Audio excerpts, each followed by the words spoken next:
te alcanzaré, con mi fe te tocaré, mi milagro recibiré y sé que transformado yo seré. Bueno, hemos estado con este tema del juicio, la muerte y la sepultura de nuestro Señor Jesucristo, y ya hoy terminamos el juicio.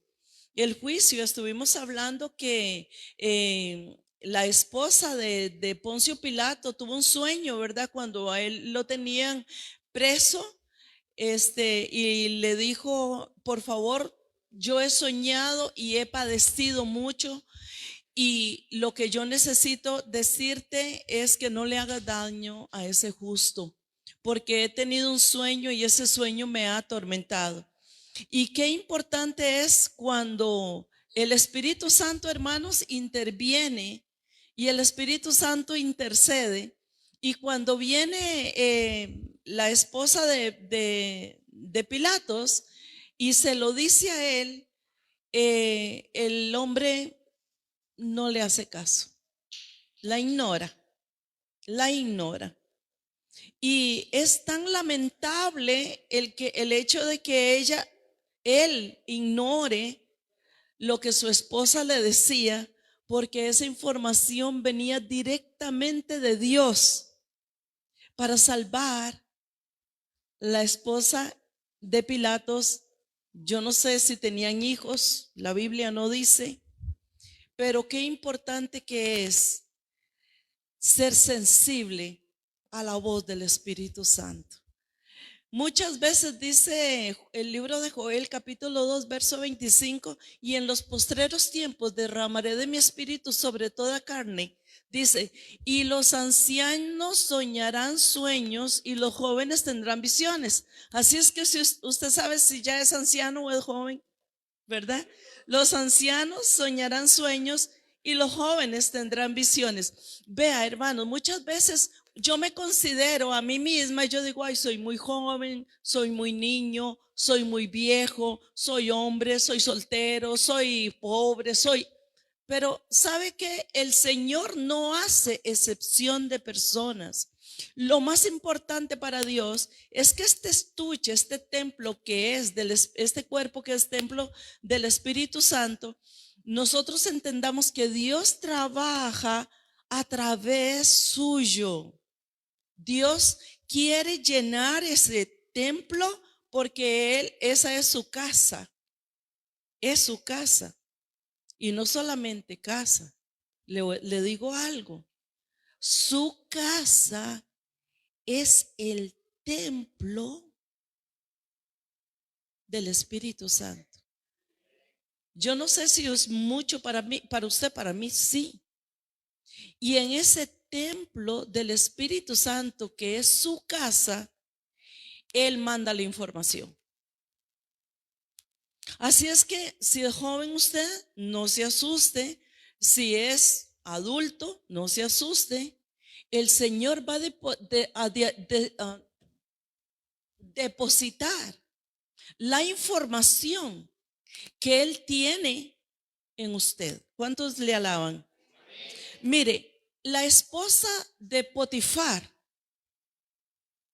le envió un mensaje porque el Espíritu Santo le dio un sueño.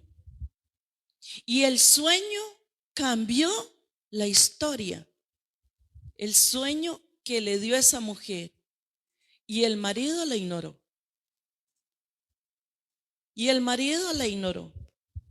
Y qué lamentable fue que el marido haya ignorado el sueño que le dio a Potifar, porque iba a cambiar el resto del mundo. Entonces, ellos, una vez que entregaron diciéndole no, ¿verdad? Yo no queremos a Jesús. Y después de la noticia del esposo, continuaron ellos gritándole a él que le dieran muerte a Jesús. Dale muerte, dale muerte. Y ellos pidieron más que su muerte, no solamente se quedaron diciendo, nosotros queremos que muera. Anoche saliendo de aquí, ayer en la mañana saliendo de aquí, nos encontramos ahí en la gasolinera de La Favorita, un carro detenido por unas patrullas y policías y uno, ¿qué pasó aquí? Algo pasó. Pavas está en peligro, hermanos. Usted tiene que orar mucho por Pavas y tiene que orar por las familias de Pavas. Pavas está en peligro. Hay mucha violencia en Pavas. ¿Y qué fue? ¿Qué era lo que había pasado? Que mataron a un muchacho allá abajo. Me imagino que era joven porque también hirieron al hijo que solo tenía 10 años. Me imagino que él tenía, no sé, yo no sé nada, pero me imagino que tenía como unos 40 algo de años, no sé. Pero qué tremendo, porque culpable o no culpable, yo no lo conozco, yo no sé nada. Dicen que es de una banda por ahí muy conocida. Pero murió de un solo disparo. Pero esta gente de Jesucristo no solamente querían la muerte de Jesucristo, sino querían la tortura de Jesús. Ellos querían y pidieran que fuera ejecutado por tortura a través de la crucifixión. Pero qué interesante que Jesús no fue el único que fue crucificado. Antes se hacía eso, pero la tortura que le aplicaron a nuestro Señor Jesucristo era bestial. Era bestial. Y los gritos de todos decían, que lo crucifiquen, que lo crucifiquen. Y eran las grandes voces de todo el pueblo presionando a Pilato para que crucificara a Jesús. Y todo el pueblo se puso de acuerdo. Y es increíble que en los labios de la multitud judía estuviera esta palabra, que lo crucifiquen. La crucifixión era un castigo, la crucifixión era un castigo romano aberrante por la mayoría de los judíos. No se podía entender qué fue lo que pasó. Y cuando la multitud eligió a Barrabás en vez de Jesús, esto reflejó la naturaleza caída de la humanidad hasta el día de hoy. Porque este mundo que usted y yo habitamos, prefieren a Barrabás que a Jesús. Y esto es un reflejo lo que pasó en este episodio, prefiriendo más a Barrabás que a Jesús. Por eso nosotros, hermanos, somos la luz de este mundo. Dice la palabra de Dios, y nosotros como luz de este mundo, jóvenes ganen jóvenes, matrimonios ganen matrimonios, muchachas ganen chicas. Nosotros tenemos que aprender a enseñarle a los hijos, a los nietos, a los niños, sobrinos. Tienes que ganar, tienes que hablar de Jesucristo. Habla de Jesucristo porque se rompe. Ahora vamos a ver una tradición de maldición que está sobre la humanidad. ¿Por qué? Porque este reflejo que tuvo ese pueblo judío hasta el día de hoy permanece. Y muchas veces, ¿sabe qué, hermanos? A nosotros nos da vergüenza hablar de Jesús. Podemos hablar de moda, de ejercicio, de dietas, de cualquier cosa, pero de Jesús. Usted habla de Jesús en la empresa, en el colegio, en la universidad, en la escuela, y ya le hacen caras. Entonces, para no meterle un rechazo más a mi pobre cuerpo que ha sido rechazado, o a mi mente o a mi alma, prefiero no hablar mal. Usted tiene que hablar de Jesucristo. Entonces, el Barrabás suena bastante parecido al Hijo del Padre. ¿Por qué? Porque el nombre en hebreo era Bar-Abá. Bar-Abá, que quiere decir hijo del Padre. Pero escogieron un falso y violento hijo del Padre en vez del verdadero Hijo de Dios. El Bar-Abá no era un hijo de justicia, pero el Hijo de Dios era Dios aquí en la tierra, al cual le querían dar muerte. Y en esto nos recuerda a nosotros, entonces, un futuro popularmente conocido que nosotros vamos a estar viendo, que va a venir un líder mundial que se llama el anticristo, porque tiene una gracia, pero es una gracia maligna, es una gracia satánica, es una gracia que lo tiene cubierto o bañado, protegido el enemigo. Es la gracia de Satanás. También tenía esa gracia Abba. Tenía esa gracia. Y parece mentira. Usted ve a gente que es injusta, que tiene una gracia, parece Abba. Y así va a venir el anticristo. El anticristo va a venir con una gracia. Por cierto, es uno de los temas que tengo para el domingo. No se lo pierda. Venga, muy fuerte un tema de lo que es el fin de estos días que nosotros estamos viviendo. Entonces, si alguien supo lo que significaba que Jesús muriera en su lugar, si alguien supo lo que significaba que Jesús muriera en su lugar, era Barrabás. Barrabás sabía que él era culpable. Barrabás sabía que él era malo. Barrabás sabía que él era un terrorista. Barrabás sabía que él era un asesino. Barrabás sabía que él era el culpable. Pero Barrabás sabía que Jesús era el justo. Y que ese justo iba a tomar su injusticia y la iba a crucificar en la cruz. Pero no solamente tomó el lugar de Barrabás, también tomó tu lugar. Y nosotros hoy decimos: qué bárbaros a Barrabás, pero no es cierto que el mundo señala hoy mismo: Barrabás, Barrabás, Barrabás. Yo no sé qué hay en los conciertos, hermanos. Yo conozco los conciertos cristianos, pero ahora es la moda de ir a los conciertos mundanos los cristianos. Van a los conciertos mundanos como tomar Coca-Cola, lo más normal. Mamá sabe que van, papá saben que van, y aquí no pasa nada. ¿Por qué? Porque prefieren el mundo, y aún la iglesia siguen prefiriendo a Barrabás. Porque no tenemos carácter para poner reglas a nuestros hijos. Porque una parte de mí me la domina Barrabás. Hay una parte mía que simpatiza más con Barrabás, para no quedar mal con el marido, o con la marida, o con el hijo, o con el yerno. Pero si viene Cristo, ¿se irá usted, papá, mamá?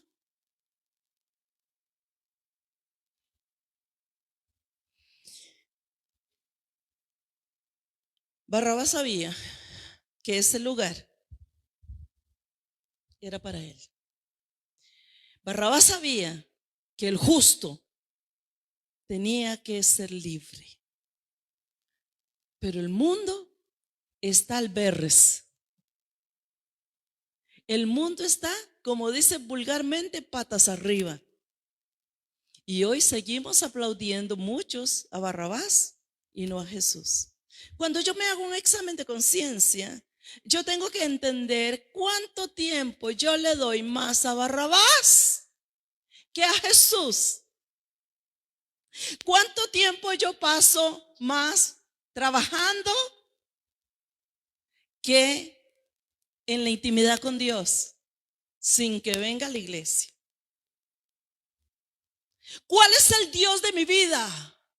¿Es Barrabás o es Jesús? ¿A qué yo le dedico más pasión, más tiempo? ¿A Barrabás o a Jesús? No me diga, porque yo he tenido que bregar mucho con el espíritu de Barrabás, que me seduce, muchas veces. Y he tenido que aprender a decir, no Barrabás, sí a Jesús. ¿O usted creía que solamente Barrabás y ahí se acababa la historia? El espíritu sigue. El espíritu sigue y es muy atractivo. Quisiera que abran sus Biblias en el libro de Mateo 27, 24 y 25. Mateo 27.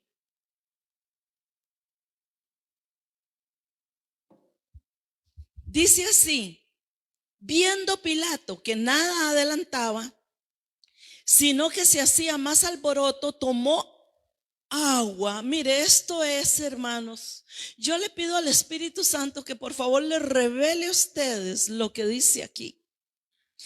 Dice, había mucho alboroto y tomó agua y se lavó las manos delante del pueblo. Yo quiero decirles algo.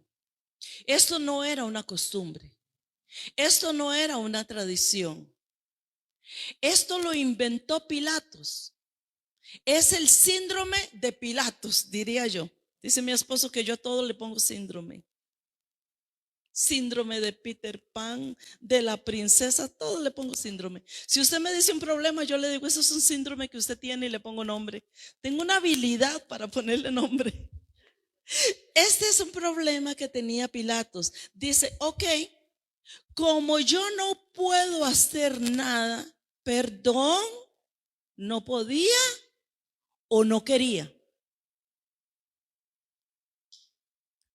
Qué fácil que es lavarse las manos. ¿Qué quiere decir? ¿Cómo qué le parece a usted? Dígame, ¿qué es lavarse las manos? ¿Cómo qué? ¿Qué estaba diciendo Pilatos con esto? A ver. ¿Ah? Salirse del problema, Carlitos Pineda. Quitarse el tiro. Evadir responsabilidad. Eximirse de la culpa. ¿Qué hizo Poncio Pilato? ¿Perdón? ¡Wow! Pero ahora se la aplica usted. ¿Sí ha lavado usted las manos ante una situación que usted cree que no la puede tomar? Yo sí. Yo sí. Porque no tenemos autoridad, porque no tenemos la madurez espiritual o porque simplemente no me quiero molestar. Yo voy y me lavo las manos, que otro lo arregle. ¿Sabe qué le dice muchas veces el marido a los hijos? Depende lo que diga su madre. Y llega el chiquillo donde el papá y le dice, dígale a su tata. ¿Qué es eso? Cada vez que usted se va a disculpar por algo que usted sabe que no tiene disculpa, recuerde a Pilatos. Recuerde a Pilatos, porque él es el padre que creó esto. Se lavó las manos delante del pueblo. Soy un perfecto César, un gobernante perfecto. Yo delante de ustedes me lavo las manos. Porque es más fuerte la voz de muchos que la voz del que gobierna la casa.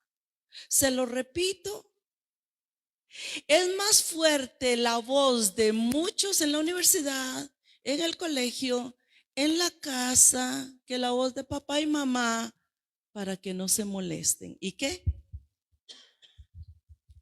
Se lavan las manos, disculpándose, diciendo, ay, es que no me quiero molestar, de verdad es que no me quiero molestar, es que ya estoy cansada. Ya estoy cansada.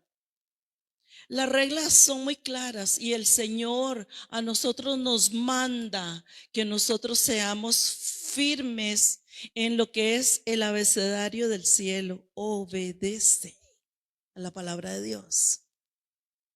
Pero cuánto alcahueteamos a nuestro pueblo, porque era el pueblo de Él.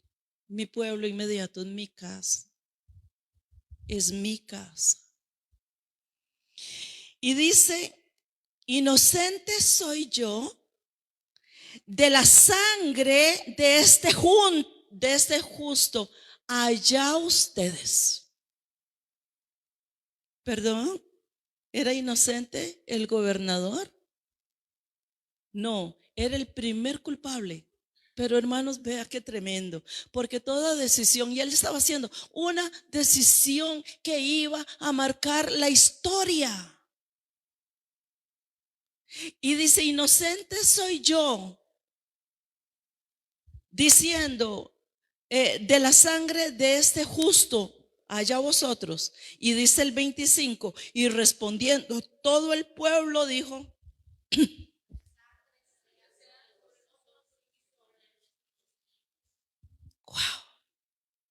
wow,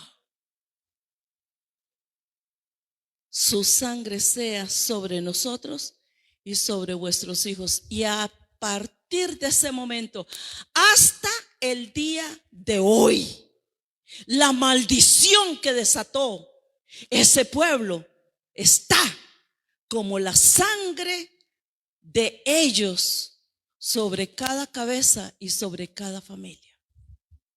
Hasta el día de hoy. Israel ha sido perseguido. Israel años de años duró sin tierra, sin patria. Israel en este momento, todo el mundo, hasta el musulmán tiene un templo. Usted tiene un templo donde venir a adorar a Dios. Y si no quiere venir aquí, cualquier cantidad de templos le dicen, venga, aquí hay un templo donde venir a adorar a Dios. Israel no tiene el templo porque se lo volaron 70 años después de Cristo. Y ya el Señor había anunciado y había dicho, comparando con los tiempos finales, este templo se va a derribar, lo voy a destruir y aquí no va a quedar piedra sobre piedra. Y como el hombre todo lo lleva a lo físico, no entendía lo que el Señor estaba revelándoles. Y el templo lo derribaron, fue quemado, y el oro que estaba en el templo de Jerusalén fue incrustado en las rocas, en las piedras, y los hombres, para sacar el oro de las rocas, de las piedras, se llevaban las piedras cargadas de oro. Y el Señor estaba dándoles una revelación y le estaba diciendo, de este templo no quedará piedra sobre piedra. Wow. ¿Cómo el Señor lo trae algo físico y algo natural a algo espiritual, enseñándonos una profecía futura? Porque ese templo no era el físico de piedra, era de Él. En 3 días lo levantaré. ¿Y cómo va a levantar un templo si tantos años costó levantarlo? Porque el hombre solamente tiene una intención y una forma de pensar muy humana, muy materialista. ¿Por qué? Porque nosotros necesitamos más de la enseñanza espiritual. Porque el mundo ya nos ha enseñado mucha basura, hermanos. Ese pueblo que dijo, sobre mí caiga la maldición y sobre la vida de mis hijos y mi descendencia. Ellos no saben lo que dijeron. Por años, hasta el día de hoy, la sangre los persigue en maldición. ¿Ha oído usted el dicho del judío errante? El poder de mis palabras, hermanos. El poder de una palabra que usted desate para usted, para los suyos, para su cuerpo, para su salud, para su economía, para su matrimonio, es efectivo. Dice la palabra de Dios, delante de ti te he puesto la vida y la muerte. Tú eliges, ¿qué quieres? ¿Quieres la vida? Caminarás en vida. ¿Quieres la muerte? No hay problema, caminarás en maldición. ¿Quién elige? Impresionante. Hermanos, de verdad, con todo mi corazón, no importa cuántos años tenga usted, tenga cuidado con lo que habla. ¿Cómo hemos oído nosotros aquí en consejería gente que se maldice y se maldice y se maldice, maldice su cuerpo, maldice su familia, maldice su salud, maldice su economía, maldice su trabajo, maldice hasta el ministerio que Dios le ha dado?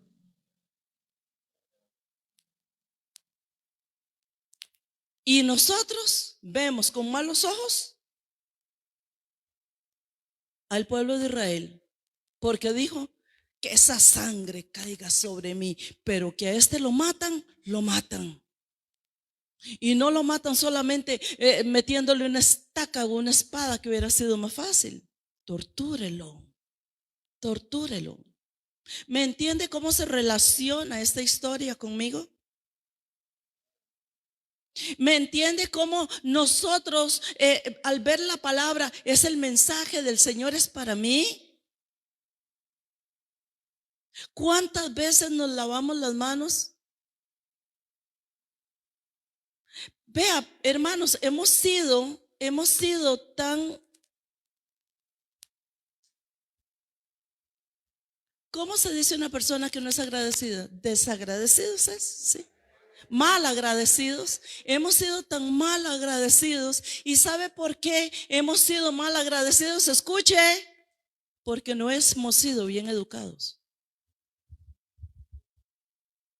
Cuando uno es mal agradecido es porque no me han educado. Vea los chicos, usted ve a los chicos que tienen muy baja educación, muy bajos recursos, y los padres no han tratado de sacarlos adelante, aunque sea con arrastras.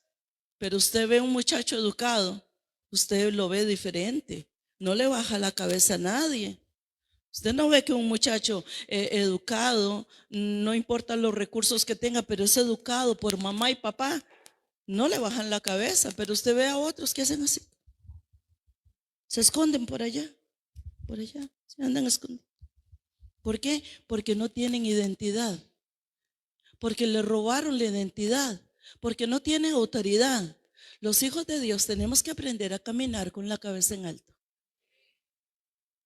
Los hijos de Dios tenemos que aprender a caminar seguros, sabiendo que el Señor fue a la cruz y tomó mi lugar para que yo no le baje la cabeza a nadie.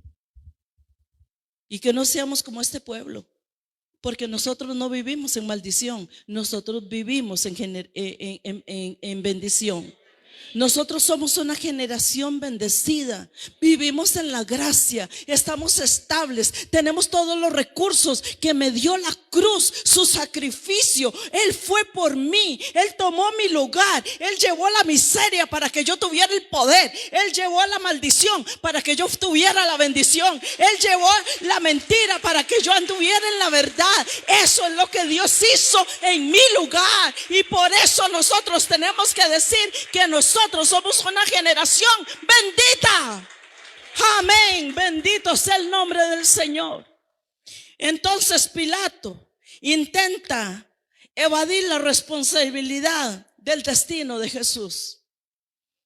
Intenta.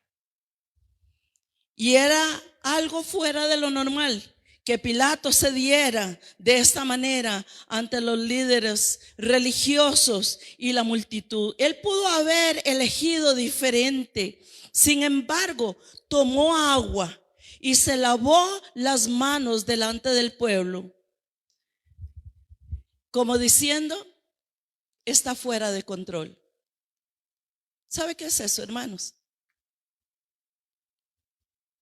Cuando yo me rindo, es porque no tengo ganas de seguir luchando.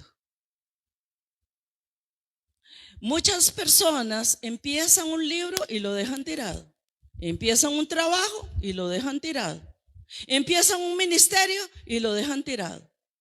Nos prometen que van a estar con nosotros y nos dejan tirados. Por eso hay un dicho que dice que empiezan con mucho brío.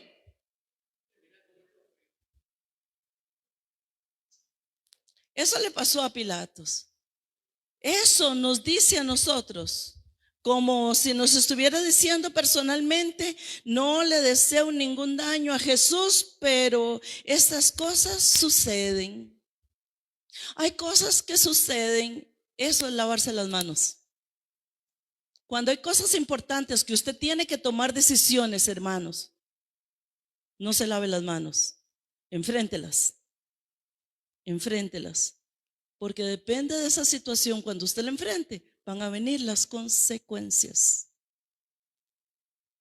Y las consecuencias nos van a decir a nosotros que nosotros podemos dar más. Entonces, sin embargo, el poder y la responsabilidad de qué hacer con Jesús, ¿qué hago? Y ponga atención, hermanos, vea esto, qué tremendo. El lavarse las manos quería decir: ¿qué hago con Jesús? ¿Qué hago? Tiene toda la autoridad, tiene todo el poder. ¿Y qué hago con esto que tengo delante de mí? Sin embargo, el poder que tenía él y la responsabilidad de qué hacer con Jesús estaban en él. Cuando usted dice: ¿pero qué puedo hacer yo? La respuesta es inmediata. La respuesta está en usted. Eso es evadir y eso es lavarse las manos. Es como la nieta que dice que cuando la hermanita la molesta, dice: yo la ignoro. ¿Qué hago? Lo que tienes que hacer.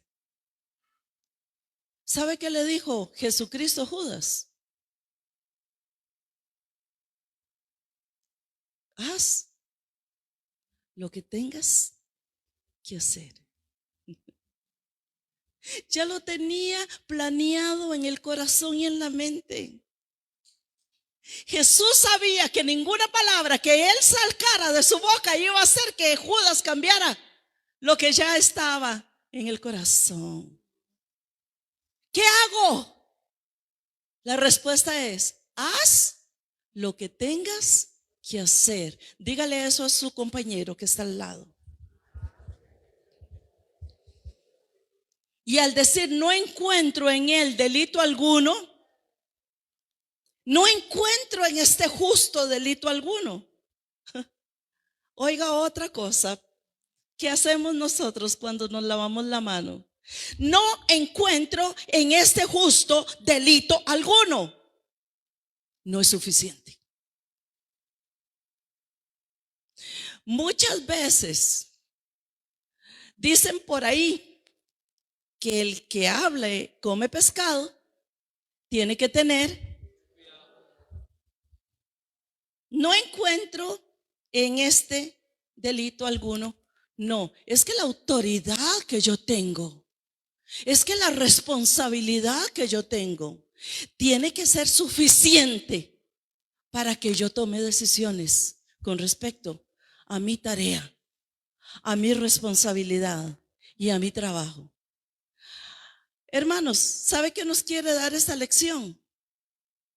Esta lección nos quiere dar a nosotros una enseñanza de carácter. Diga carácter. Porque muchas veces nosotros no tenemos carácter.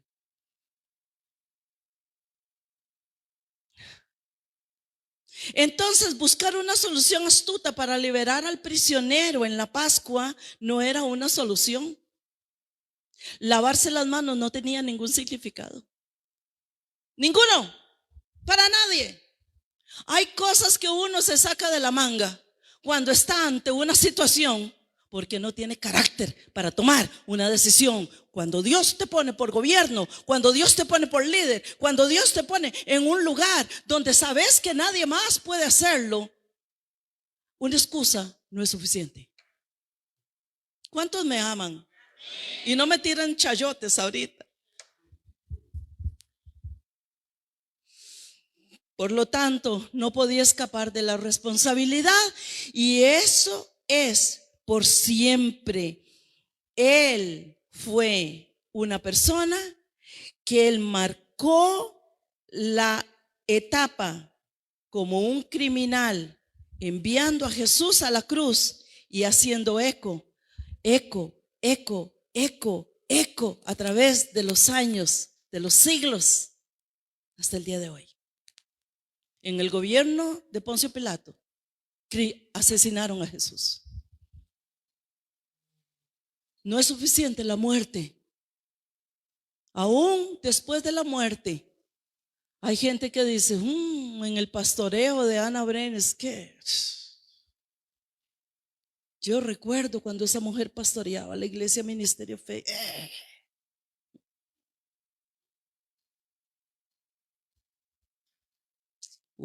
Quedó escrito: Jesús fue crucificado bajo el mando de Poncio Pilato.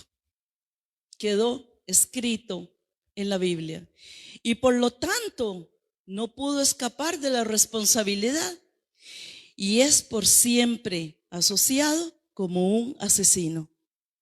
Inocente soy de la muerte de este justo. No era suficiente.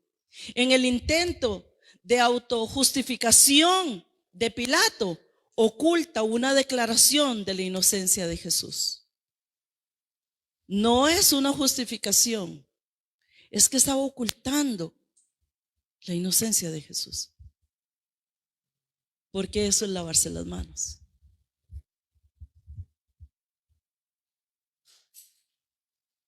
Cuando él lo llamó este justo, admitió que Jesús era un hombre inocente, pero no Pilato.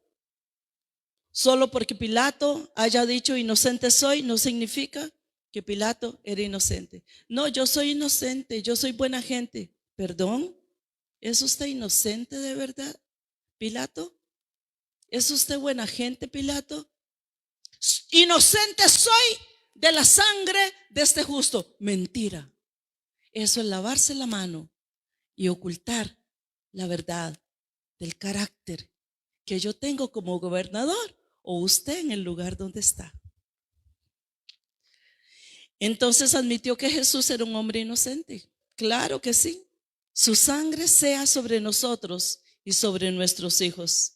Y ellos realmente no tenían noción de lo que estaban diciendo, porque si nosotros tuviéramos noción de lo que es la sangre de Cristo, brincaríamos de victoria, con un grito de victoria, diciendo: sí, Señor, tu sangre es sobre mí, pero la sangre del inocente, no la sangre del culpable. Y esa es la diferencia del pueblo de Israel hasta el día de hoy y de la iglesia gentil hasta el día de hoy. Nosotros vivimos por gracia, ellos viven por la ley. ¿Sabe qué? Una cosa que me ha llamado mucho la atención en el ministerio pastoral mío, que hay mucha gente que vive en la ley. Hoy son los mesiánicos, comen cordero, usan las barbas, usan las batas, se devolvieron a la ley. Hermanos, estamos en la gracia, la mejor etapa de la vida de la humanidad. La mejor etapa de la vida del mundo. Y ellos, muchos, aún conociendo la palabra, se devolvieron a la ley. Y se llaman los mesiánicos. Eso es impresionante. Y ellos realmente no tenían noción de lo que estaban diciendo. Y no entendían la gloria de la sangre purificadora de Jesús sobre nosotros. Dice Mateo, ya para terminar este tema del juicio de Dios, aquí lo termino. Dice 27-26, entonces le soltó a Barrabás y habiendo azotado a Jesús, lo entregó para ser crucificado. Lo entregó para ser crucificado. Yo espero que esta enseñanza usted la repase Está en el Nuevo Testamento, pero es muy rica. Y pídale al Espíritu Santo que le revele la muerte, el juicio de Jesús, porque usted va a encontrar tantas maravillas, hermanos, para su vida. Pero si hay algo que hago hincapié, es cuando usted se vaya a disculpar por algo que es culpable, mejor no se disculpe. Cuando usted tiene que responder a su deber en el lugar donde Dios lo ha puesto, no se disculpe, no se lave las manos. ¿Sabe qué hace uno? Enfrente el problema. Nada más enfrentando el problema alcanzas madurez. Madurez emocional, madurez espiritual. Lo que Dios quiere es que nosotros nos quitemos esa máscara y que podamos decirle al Señor: Señor, de ahora en adelante, ayúdame a enfrentar lo que yo tengo que enfrentar, porque soy responsable del futuro de muchas generaciones. Amén. Amados, espero que esta enseñanza haya sido de bendición para su vida. Les bendigo. Con mi fe te alcanzaré, con mi fe te tocaré, mi milagro recibiré y sé que transformado yo seré.